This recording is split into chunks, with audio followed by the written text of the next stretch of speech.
আমার লাইফ নিয়ে আমি বড্ড চিন্তিত গালিব। রাত কেটে ভোর আসে, ভোর কেটে রাত আসে, শুক্র গড়িয়ে শনিও চলে আসছে।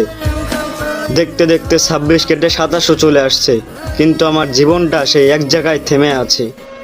কখনো ঘুমাচ্ছি, কখনো উঠছি, কখনো সকালের খাবার রাত্রে খাচ্ছি, কখনো রাতের খাবার সকালে। নিজের কোনো হিসাব নাই। মাথার মধ্যে দিন রাত শুধু একটাই চিন্তা চক্কর দেয়, কিভাবে ফ্যামিলির মুখে হাসি ফুটাবো।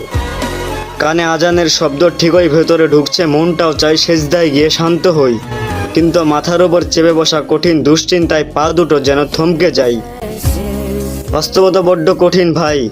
তুমি রাতের পর রাত জেগে কার জন্য কান্না করছো, কতটা অনিশ্চয়তা দিন কাটাচ্ছ, এসব শোনার বা দেখার কারোর সময় নেই।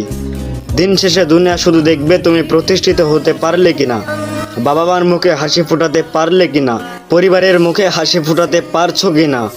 পরিবারের হাসি মুখটার চেয়ে বড় কোনো স্বপ্ন আমার নেই, আর সেই স্বপ্ন পূরণ করার জন্য এই জীবন যুদ্ধে আমাকে জিততেই হবে।